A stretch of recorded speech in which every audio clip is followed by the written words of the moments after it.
Hi, I'm John Paul and welcome to my channel. What I wanted to talk about today was the career change from lawyer to counsellor and psychotherapist. The reason for doing that is that I've had a number of people, lawyers actually, contacting me and asking me about the change in career. They're asking routes in, what it was like, and they're asking me for sort of general advice on it. And I thought I would just do this video to address the usual questions that seem to come up from people, and also just give some general observations about what the career change has been like. So starting at the beginning, something that people tend to ask a lot is about the different ways into a career in sort of psychological world. We've probably all heard of psychiatrists, psychologists, and then counsellors and psychotherapists. As you will know, I chose the route of counsellor and psychotherapist. The reason I didn't go down the route of psychiatrist is that it is you have to do a medical degree and then a number of years on top of that. So, you know, my training, I did an undergraduate degree in business management and then converted to be a lawyer. So I'd already done a lot of years in universities, law school, doing my training. So the idea of retraining as a doctor was a bit much for me. So, you know, psychiatrists are the only ones that can diagnose and also prescribe medication. But as I say, it wasn't a route that at this stage of my life was something I wanted to go down. I wanted to work in private practice for myself. So, and I could do that with a counselling and psychotherapy qualification. Psychologists, it's not really a career that I know much about. A few people have asked me about it since. I mean, as far as I know, you have to do there's a number of people that do an undergraduate degree in psychology and can then practice as psychologists. Maybe they need another qualification as well. I'm not sure. As you can tell, it's not really an area that I know much about. There are a few psychologists that work in private practice around here. I think their rates are actually higher than counsellors and psychotherapists. As far as I know, it's a more sort of medical or scientific course, but as I say, not really something I researched at the time. I think the career opportunities for psychologists, you know, clinical psychologists, forensic psychologists, the sort of employment opportunities would probably be greater than they would be for counsellors and psychotherapists. But if anybody's listening to this that knows a bit more about psychology and that route, then please do comment underneath and provide a link or whatever that might be. Actually, I am below this going to put a link to a Guardian article which distinguishes between psychiatry, psychology, counselling and psychotherapy and the different routes. So hopefully that's going to be helpful. And then there's the route I went down, counsellor and psychotherapist, which is for a counselling and psychotherapy diploma that you have to do a year foundation course, again, part-time, followed by a 4-year part-time diploma in counselling and psychotherapy. You can qualify more quickly as a counsellor, as far as I know. I think maybe 3-year, between 3 and 5 years part-time. A psychotherapy qualification is longer. You know, the idea goes into more depth in terms of the theory. So I chose to do that. The place that I wanted to study at did a counselling and psychotherapy diploma.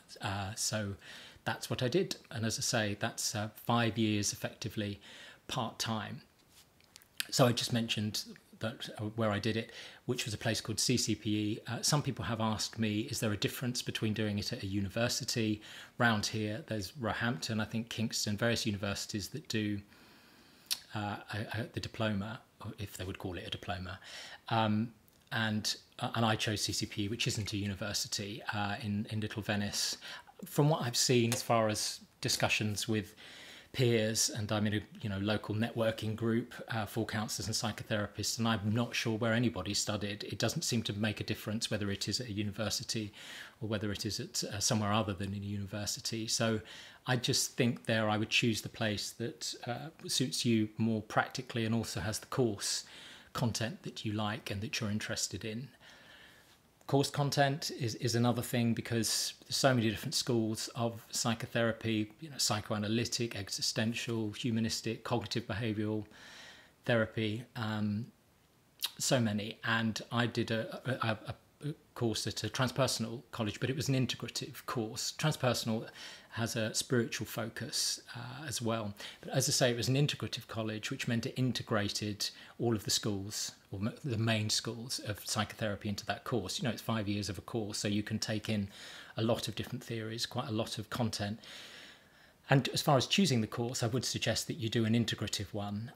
You get a range of theory then, because there are certain things that will suit your personality, the way you like to work, the way you see things, and also your clients, if you do go ahead and then actually set up a private practice, if that's what you do. Just a few things that people have mentioned is the length of time does put some people off. So as I say, the diploma and the foundation year, all in all was 5 years. And I think people's worry there, particularly going from a career like law to one as a therapist in private practice, if that's what you're choosing to do, is how do you get from a high-paying career to one setting up a practice where you have a sufficient income to live. And it is it's a problem for a lot of people. I think because it's all privately funded, you've got the course fees, you've got to pay for therapy, and you might need to take some time off work or go part-time in order to complete the course qualifications. So that has meant that it's people probably from a particular socioeconomic group that have been able to qualify as counsellors and psychotherapists. So it means a not particularly diverse group of people practicing at the moment. That doesn't mean that people aren't absolutely great therapists, but it has led to probably a lack of diversity as far as people that can carry out the qualification. But the reason for the 5 years is not just all of the content that's taught. It's also because that process, there is a process of personal development that you go through, and that's probably as important as anything that you learn from a theory point of view. You have your own therapy. For the diploma, you had to have that. So over the course of 4 years. There's group therapy for a period. I think it was during the third year of my course. You start placements, so you sit down and on voluntary placements with your first clients and work with them, and then you have supervision on that. And going through that process, you're going through your own personal development process as well. My course was Thursday evenings, but also about 5 or 6 weekends a year too. And those weekends weren't about necessarily theory. There was a little bit of theory that would have been taught on them, but most of it was being in a room on the Saturday and Sunday with a small group of other therapists, looking at your own material, mapping your own internal landscape, really, looking at how you relate to others, how other people relate to you and experience you. And I think from the point of view of being a therapist, that's probably the most important thing you can be doing. So, and that does happen over a period of time. It's not really something that can be rushed. So I do understand the need and want to qualify more quickly so that you can start up that practice. But there's also some really important reasons why you have to give it a period of time. Just as an aside on that, I suppose, in the third year of my diploma, CCPE, where I went, they did allow you to start seeing private clients and to charge private clients for that. They limited the amount that you could charge an hour, and that went up a little bit in the fourth year as well. But because I was able to do that, I set up a website. Some therapists don't have websites, but lots do, and it is quite important now, particularly in terms of younger clients, to have a website and sort of a social media presence. And those things I was able to start doing in that third year. So it's not that there's nothing you can do in those 5 years as far as setting up your private practice. So I had a number of private clients in the third year. That was growing in the fourth year. I would get referrals as well from CCPE. Because they run a counselling service too, so they would refer low-cost referrals to me. So I was able to hit the ground running, so to speak, when I'd qualified. But it is a difficult thing, that transition.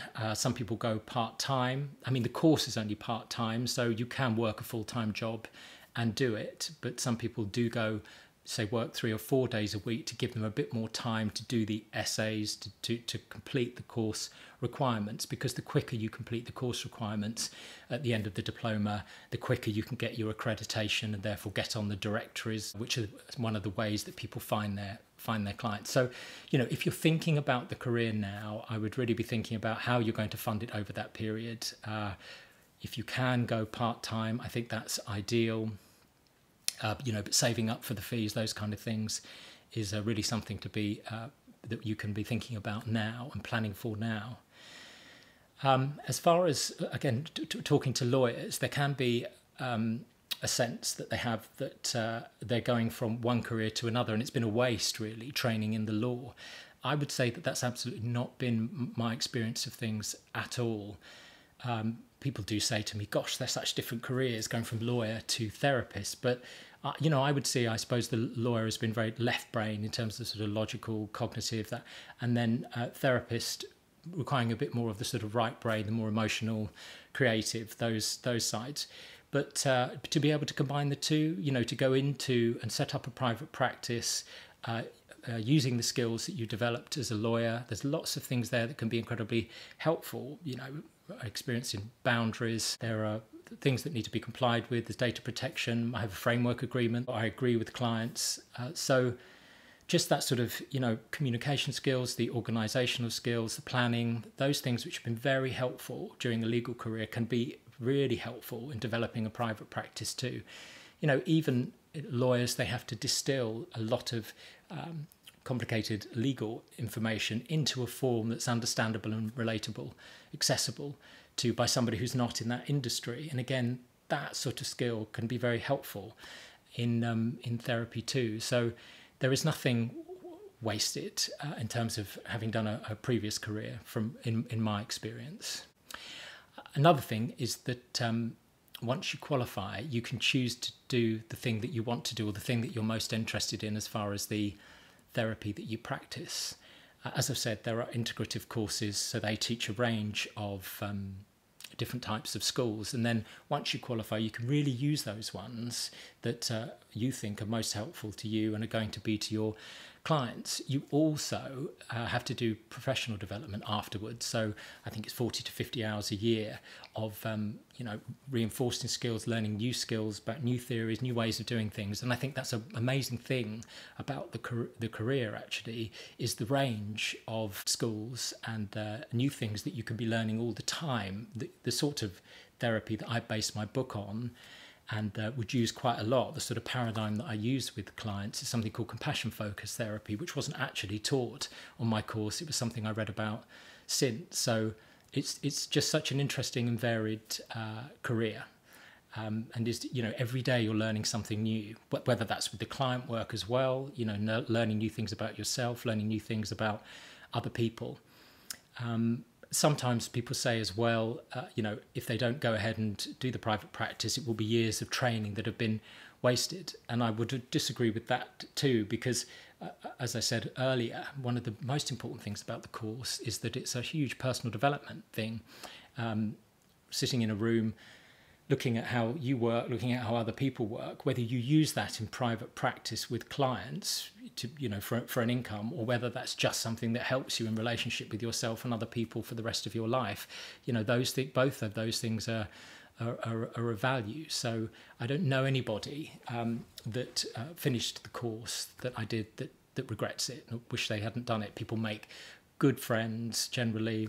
So lots of great things about the career. I really would encourage you, if it is something that's coming forward in you, to look into it and investigate it, to spend an amount of time doing a foundation year is never going to be a waste of time or money as far as I'm concerned. It's always, as I say, it's that process of finding out about yourself and other people, which is invaluable, whatever you do, whatever career you choose to do. And just the last thing to say about the career as well, I went into private practice and I see adults, as I say, on a one-to-one basis. You can see, there's people who carried on and did child and adolescent qualification. Of course, couples counsellors, it's hugely in demand, and particularly at the moment as well. You can supervise other therapists after a certain period of time. Of course, you can teach, or you can do all of those things. So, you could teach on one day, you can be employed in a school as their school counsellor another day, see children and adolescent the following afternoon. I also do some media work now, so lots of media want input from therapists on various different areas. That's another thing that you can be doing. So it's a very varied career, it's a very incredibly interesting career, and it's one in which you're always learning.